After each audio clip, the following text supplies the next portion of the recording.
In this video lecture, we will be studying about Blackboard architectural pattern. Let us look at the definition of Blackboard architectural pattern. The Blackboard architectural pattern is useful for problems for which there is no deterministic solution. Strategies are known. What I mean by no deterministic solution, there is no a fixed solution for such kind of problems. Example, it can be applications of computer vision, or it can be applications of speech recognition, or it can be applications of image recognition. There is no particular algorithm which does all the task. So there is no deterministic solution for such kinds of problem. In Blackboard, several specialized systems assemble their knowledge to build a possibly partial or approximate solution. So what we mean by here, in this Blackboard architecture, different subsystems, I can call these subsystems to be different experts, right? So let us understand why the name Blackboard architecture came. So suppose you imagine whenever there is an expert meeting for working on some particular project in a company, what will happen? All the people or all the experts, they will sit in front of the blackboard, and a problem will be written on the blackboard, and based on the problem which is written on the blackboard, different experts try to give solution. They try to interact, and they will come and write the solution on the blackboard. This is the name has been taken from such a scenario. But in human interaction, whenever a problem is written, there will be some other people to give an opportunity to them, or an expert to different experts, that who can solve it is very accurately. But in our system, there should be some mechanism to give opportunity to these expert systems. So we will see that later. But it is a combination of different subsystems that combinedly work together to provide either partial or an approximate solution.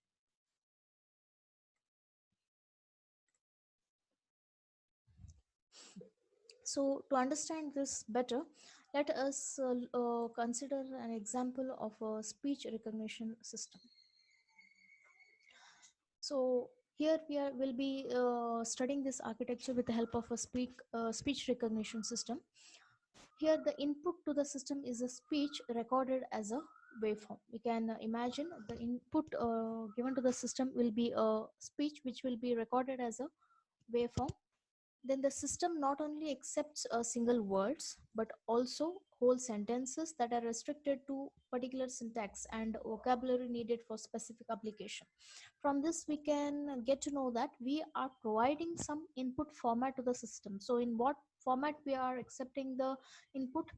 The input can be single words, or it can be whole sentences, but they should be having some restricted syntax. So when I speak about restricted syntax, suppose if I'm using a DBMS system where I'm applying a speech recognition to retrieve the query, so in a particular syntax, I should tell the words of select star from, or select or different DBMS syntax. So in such type of applications, I will be restricting myself to particular syntax.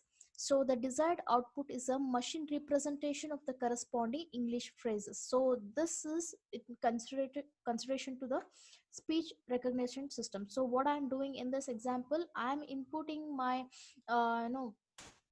speech, right, which will be recorded with the help of some speaker, right? Again, there will be a lot of transformations, and what my output, or how I want my output to be, is English phrases, right? Again, they can be used for other kind of applications, but what I want in this is some English phrases. So my end output is English phrases, and my input is my uh, is speech recorded as a waveform. So the transformation involved require acoustic, phonetic, linguistic, and statistical experience.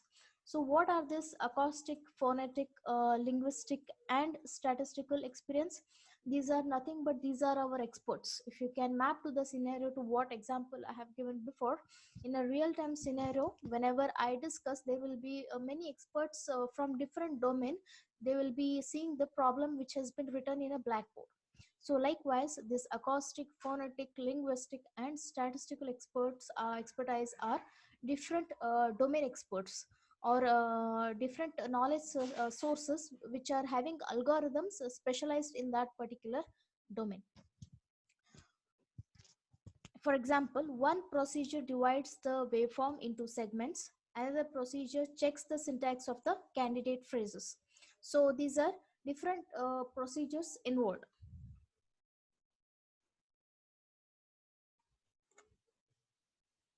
So this is a diagram of the speech recognition system. Here you can see the input is the waveform at the bottom, and the output is the phrases here, right?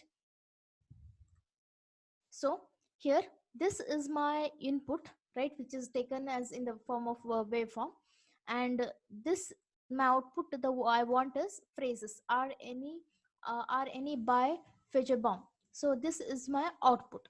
So what are these words segments, right?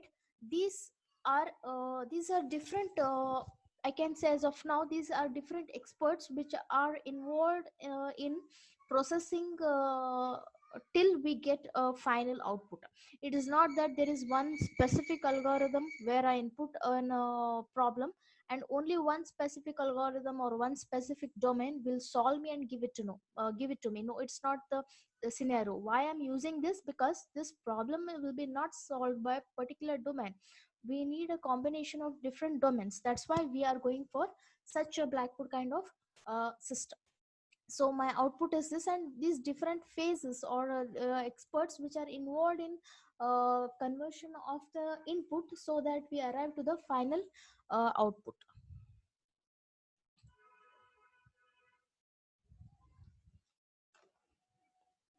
Yes. Let us not forget the basic template of any architecture. So in this, the context is an immature domain in which no closed approach to a solution is known or feasible. So our context is there is no particular domain. So the domain is immature, and we are going to do a lot of trial and working to get some approximate or complete solution.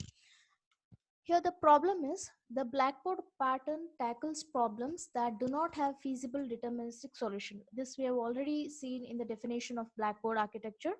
So for the transformation of raw data into high level data structures. So what I mean by now high level data structure, it is nothing but the phrase.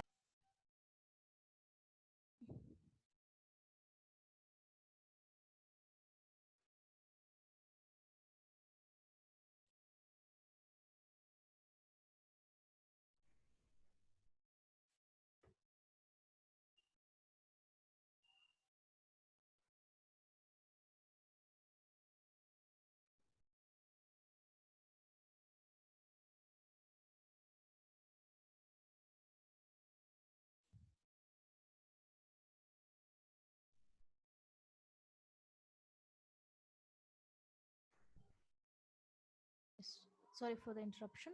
So what I mean by the raw data is nothing but the speech which was recorded in a waveform. So in the sense, it's not actually the speech actually that I have given through the speaker. So the high level data structure is the phrases. So some of the example domains are, it might be computer vision, it can be image recognition, it can be speech recognition, and it can be used for any other kind of surveillance. So the problem is when decomposed, they span into several different domains. So we are trying to understand is, we actually previously we have seen that the different domains can be acoustic, phonetic, linguistic, and statistical expertise. These are different domains which are needed to solve a particular problem like a speech recognition system. The solutions to the partial problem require different representations and paradigm. As well as these, all this expertise will work together to give us a complete solution later it will be judged whether it is acceptable or not. That's why we use the term somewhere hypothesis for the thing which have been written in the blackboard. The thing which is written in a blackboard, it is just our conceptual view. Actually the blackboard is a shared repository. Yes. So this actually this is not a formal architecture here. It's just for our understanding. uh, See, this is a blackboard. You can see this is a blackboard where different no input will be fed. So something they think that something has been written on the blackboard as an input.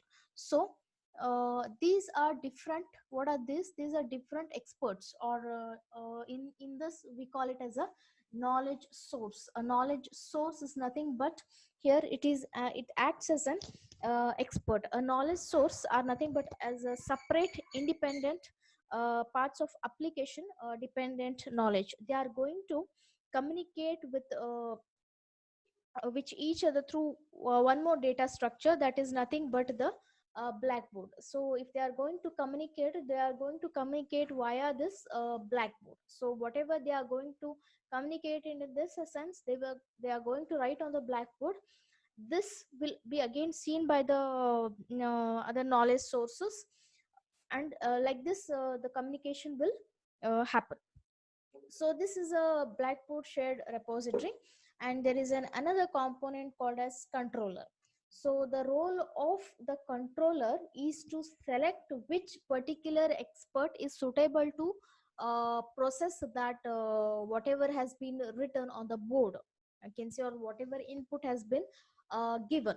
So the task of the controller is to pick up which knowledge source or which particular expert domain is suitable to process that data.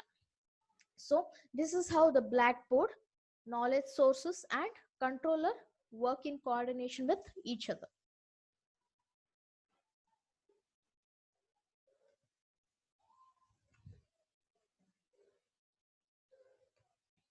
Yes.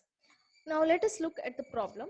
Here, an algorithm usually work on the results of other algorithms. So when a particular knowledge source interact to that input, it will give some result which will be written on the blackboard, that is, or the shared repository. So that result will be used by another knowledge source, and again it will write some result which in turn is used by another knowledge source of the same domain which is applicable, and again it will give some result. So we are seeing that different knowledge source are working together to give a final result. If only one knowledge source want to work on that data which has been written on a blackboard, then we don't have actually need this blackboard approach. But what we are focusing more here is we are in need of different domain knowledges.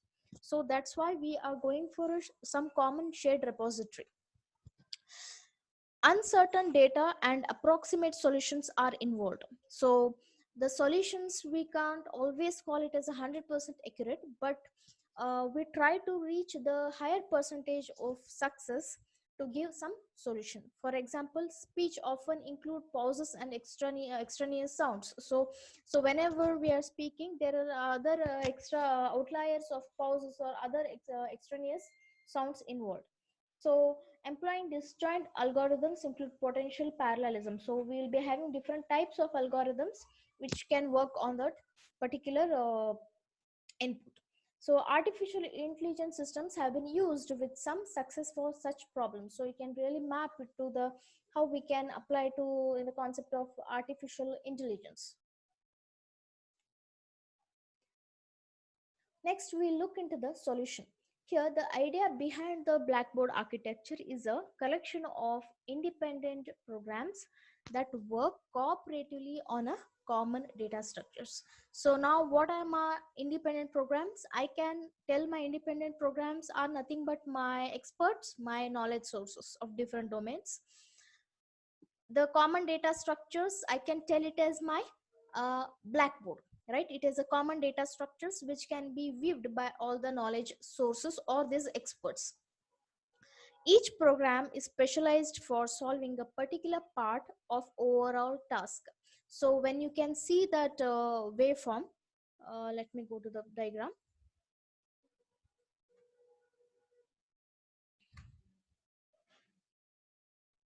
Yes.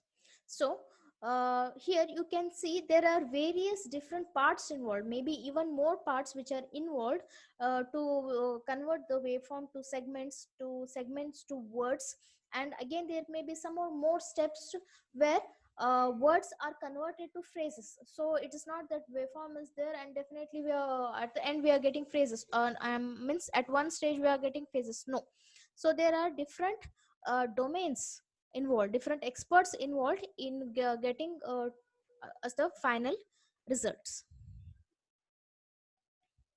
So here each program is specialized for solving a particular part of the overall task. Maybe one knowledge source is involved in converting the waveform to some other process, or and some other knowledge source is involved in converting the waveform from syllable to words, and some other knowledge source is involved in converting the waveform words to phrases. So these specialized programs are independent of each other.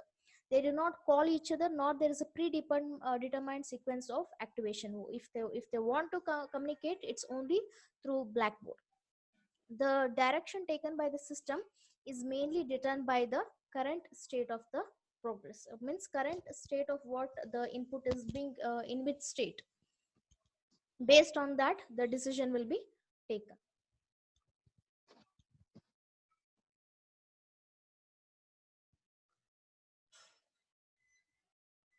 A central control component evaluates the current state of processing and coordinates the specialized program.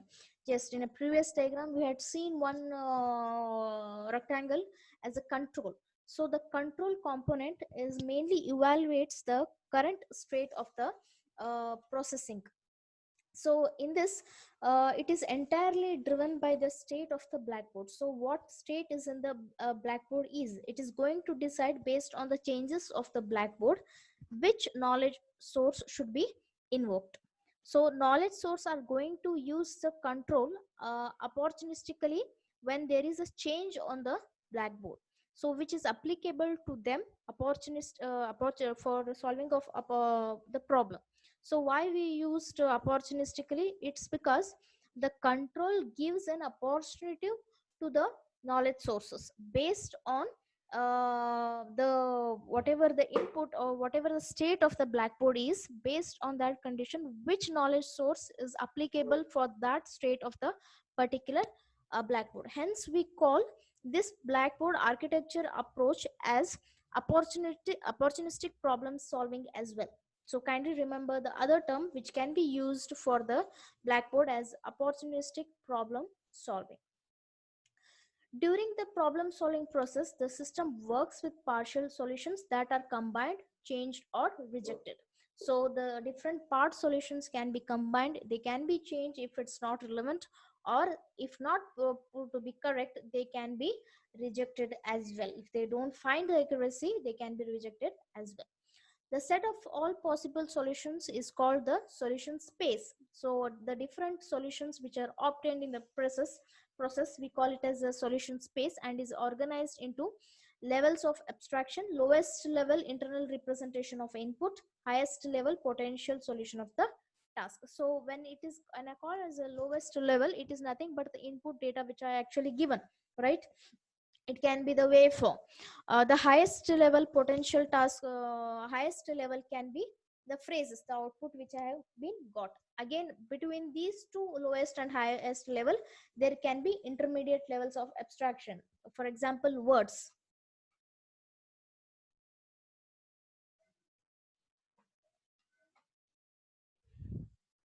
So let us see the structure of the blackboard architecture.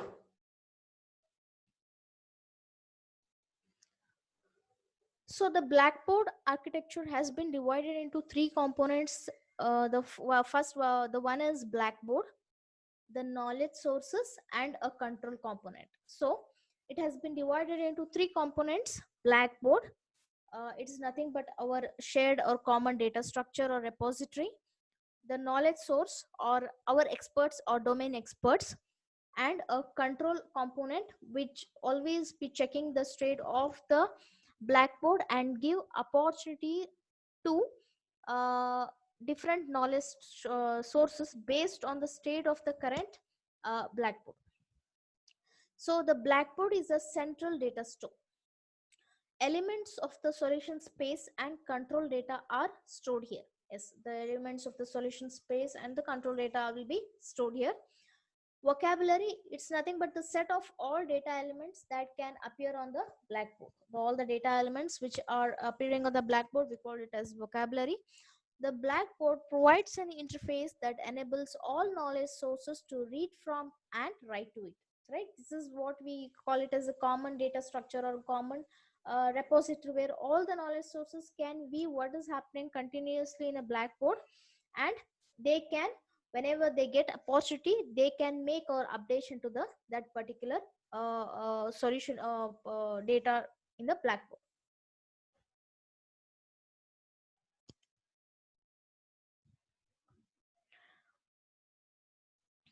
All elements on this of the solution space can appear on the blackboard. Yes, this we have already seen.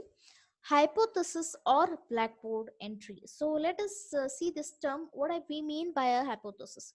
And hypothesis in general, it can be an idea or it can be a statement which have to be proved through various processes. So some approximate solution will be provided initially, and later on different processes are involved in proving the correctness of that particular solution. So that's what we mean, what we mean by hypothesis, or it can also be called as a blackboard entry. Solutions that are constructed during the problem process and put on the blackboard. So different solutions that are will be constructed during the problem processes, and it will be returned to the blackboard again, which will be viewed by different knowledge sources or application uh, domain programs. A hypothesis is usually actually it's having several attributes such as abstraction level. So what I mean by abstraction level, it is nothing but we can see the different worlds segments. Even segment is at the one of the abstraction level. When compared to segments, the worlds can be at a higher abstraction level. So when compared to worlds, phrases can be at the topmost abstraction level. I can tell it is very near to the output. So it can have different abstraction level. It is nothing but the conceptual distance from the output. So if how much far the level is, that much it is nearer to the particular output. It's often useful to specify relationships between the hypothesis, such as part of or in support of. Suppose if you are categorizing the solution, if it belongs to a particular X type, or it is belongs to a particular, it is in support of a Y type.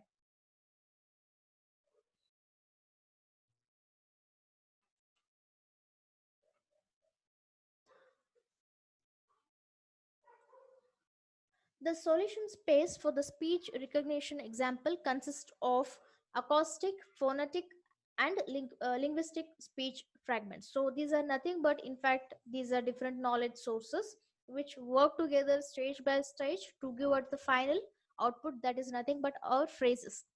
The levels of abstraction are signal parameters, acoustic, phonetic, phones, syllables, words, and final output is this is my final output is it's nothing but the phrases. Signal parameters which we were given as an input. The blackboard can be viewed as three-dimensional problem space with a timeline for speech on the x-axis, increasing levels of abstraction on the increasing level on the abstraction on the y-axis, timeline for speech on the x-axis, and the alternative solutions on the z-axis. Like this, we can view it as a three-dimensional solution space.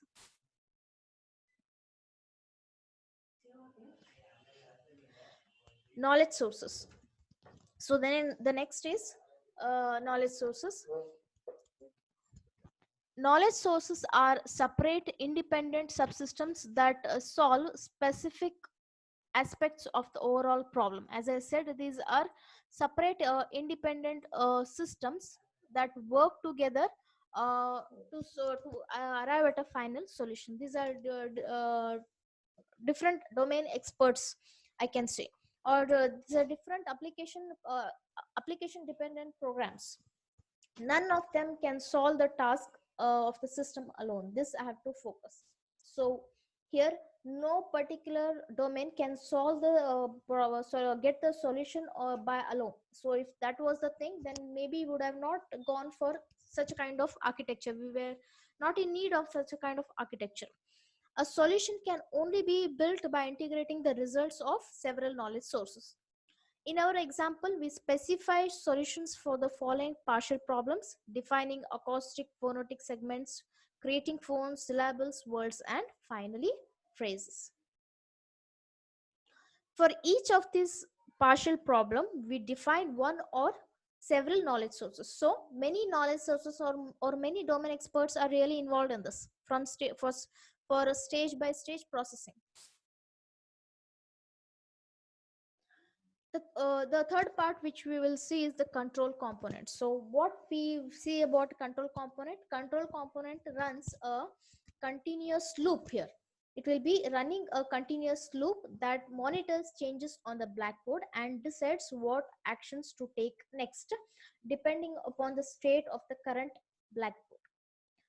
It schedules knowledge sources evaluations and activations according to knowledge application strategy. So based on the current state of the blackboard, it decides which knowledge source is really applicable to that current state of the blackboard, and it gives opportunity to only that particular blackboard which is having an high priority of solving that problem. So if there are many knowledge sources which are able to solve that, and the applicability or similarity is matching, then definitely those knowledge sources have to wait in a queue.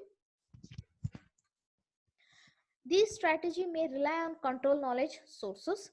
These special control knowledge sources do not contribute directly to the solutions on the blackboard, but perform calculations on which control decisions are made. So they will be helping knowledge sources by picking the right knowledge sources, but they will not interact with this blackboard or the solutions on the blackboard.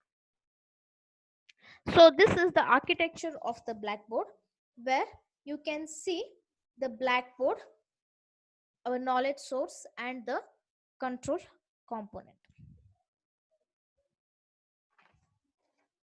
So in this, the blackboard defines two types of procedure. One is inspect and update. The knowledge source uses the knowledge source this knowledge source uses inspect procedure to inspect any changes on the blackboard. So the knowledge sources uses inspect procedure to inspect any changes on the blackboard, and if there is any change in the blackboard, it will be updated to the with the help of an update procedure on the blackboard. So what the knowledge sources will do, it if uses inspect procedure to inspect any change on the blackboard, and if there is any change, it makes the use of the update procedure to update on the blackboard. Here the loop in the control component is started and is always identified whether there is any change in this blackboard. When there is some changes in the blackboard, the next source procedure is invoked. The next source procedure is responsible for selecting appropriate knowledge source which is going to inspect the update on the blackboard. So hope you are following the flow. So with the help of these from this architecture diagram, we can see how there is a what relation the blackboard knowledge source and the control will be sharing.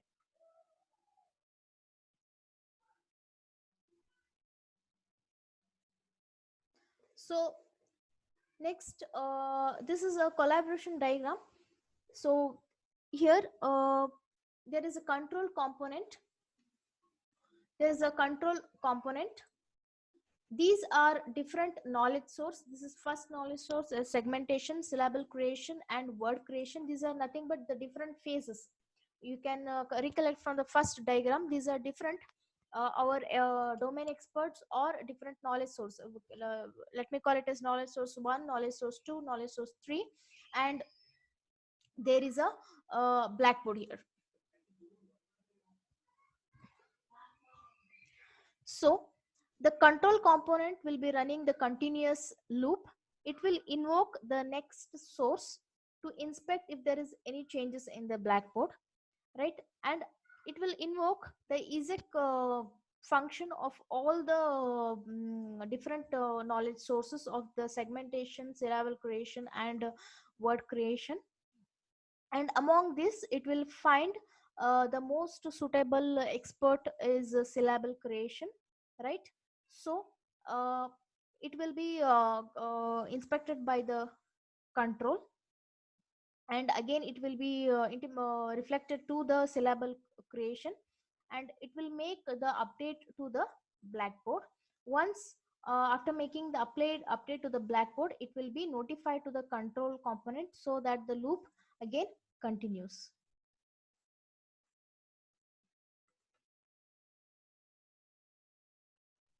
So next we'll see regarding the implementation. The first step is to define the problem. So the first thing is that we have to specify the domain of the problem and general fields of knowledge necessary to find the solution. So in this example, we have seen the domain of the problem we were dealing with was speech recognition system, and the different fields was acoustic, linguistic, different domains were involved in this.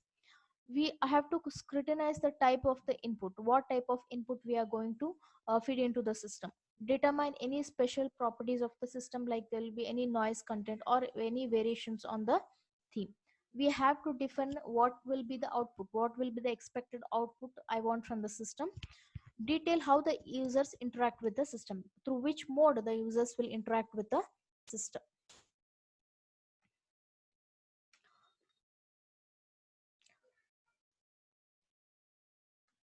Here, the fields of knowledge important for a system of a speech recognition system are these fields: acoustic, linguistic, and statistics. The input is a sequence of acoustic signals from a speaker, and even the data will be noisy here. You have to define this also. The desired output is a written English phrase corresponding to a spoken English phrase. That is nothing but a spoken phrase. When used for a database query interface, the system can tolerate occasional misinterpretation. So whenever I'm dealing with a database query, and again it has having its own constraints that it should be syntactically correct, and it can tolerate misinterpretation interpretation to some extent as well.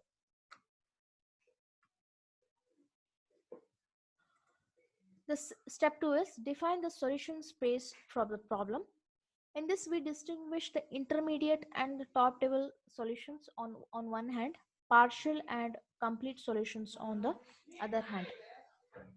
So in this case, whenever I speak about top level solutions, these are nothing but they are very near to the output. When I speak about intermediate solutions, here all to the solutions from the subsystems are going to work to give the final result. When I speak about a partial, they are solution from a particular individual component, and complete solution is nothing but the combined effect of all the partial solutions. So I have to define the solution space for the problem and different levels of different types of means levels of solution. So perform the following steps: specify exactly what constitutes a top level solution. So in this example, my top level solution will be my spoken English phrases. List the different abstraction levels like top level, intermediate, partial, complete. Organize solutions into one or more abstraction hierarchies. You can see the hierarchy from top level to bottom level hierarchies, or you can see distance from the input.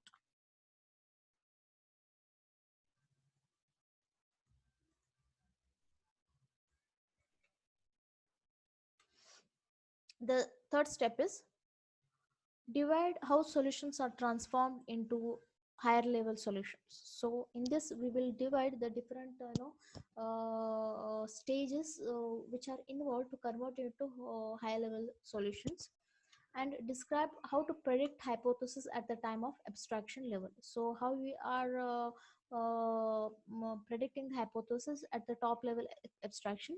Detail how to verify predicted hypothesis by finding a support for them in others levels. Here, where the hypothesis we are proving continuously that the hypothesis whichever is written on the blackboard is true. So our process is mainly involved in this. So some solution which is written, what I'll be doing, I'll be working on that to prove my hypothesis. Specify the kind of knowledge that can be used to exclude parts of the solution space.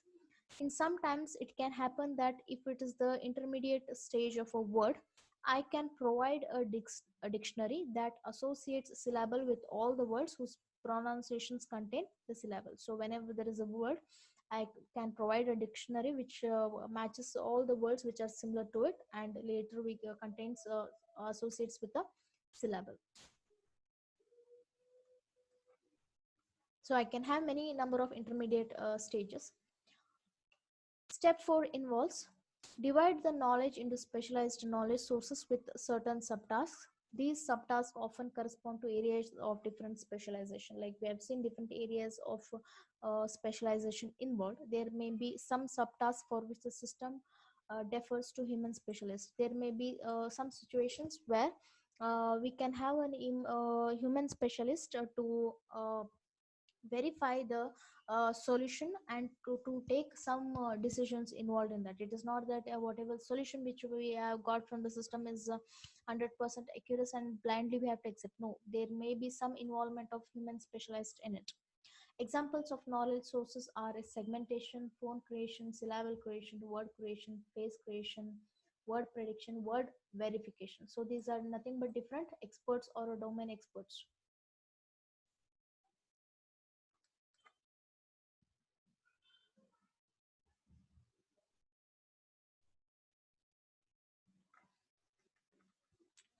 So next we will see the step 5, define the vocabulary of the blackboard. Elaborate your first definition of the solution space and the abstraction level of your solution. So what will be the first definition of our solutions space, and we'll identify different levels of our solution from how it will finally reach to the top level phases stage. Find a representation for solutions that allow all knowledge sources to read, file, and contribute to the blackboard, right, with the help of a control component. If necessary, provide components that translate between blackboard entries and then internal representation with knowledge sources. If I want, I can have some components which translate to the other stages. It depends on the application to application. Next is we specify the control of the system. Here the control component implements an apostolic problem solving strategy, as we've already discussed, that determines which knowledge sources are allowed to make changes to the blackboard. Only the highly applicable or high similarity knowledge source will be given an apostrophe to solve that problem. The aim of this strategy is to construct a hypothesis that is acceptable as a result, so that finally the hypothesis which we have given, it should be accepted as a result.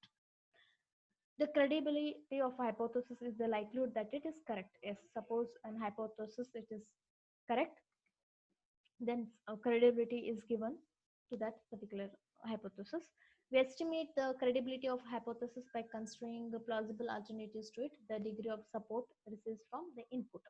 Suppose if there are partial things, then other partial things will be included and there will be continuous process going on for that.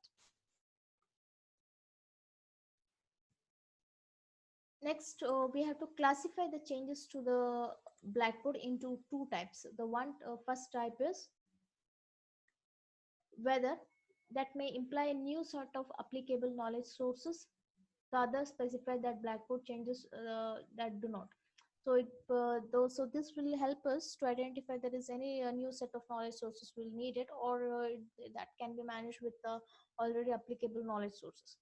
Associating categories of Blackboard changes with sets of possibly applicable knowledge sources.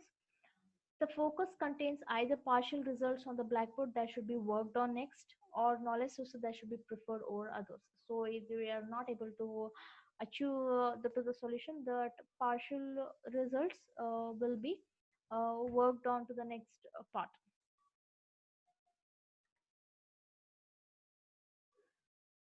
So the control strategies are really heuristics, and will be having the trial and error method to determine which of the applicable knowledge sources to activate.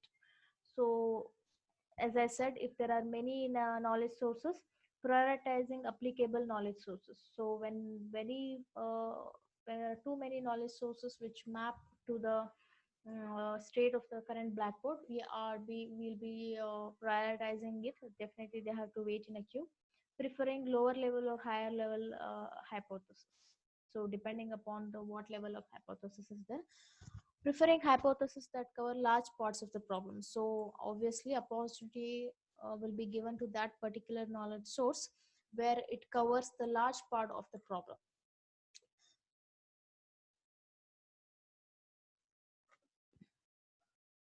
Split the knowledge sources into condition part and action parts according to the needs of the control component. So whenever I speak about the condition part, it is nothing but it will be conditionally checking the state of the Blackboard, and based on the state of the Blackboard, some action part will be invoked to update the state of the Blackboard.